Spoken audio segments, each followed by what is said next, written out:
கந்தனிடம் செல்லுங்கள், என்ன வேண்டும் சொல்லுங்கள்.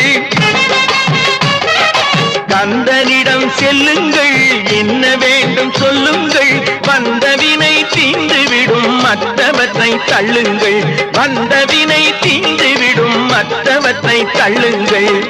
கந்தன் காலடியை வணங்கினால் கடவுள்கள் யாவரையும் வணங்குதல் போலே கந்தன் கந்தன் கந்தன் காலடியை வணங்குங்கள்.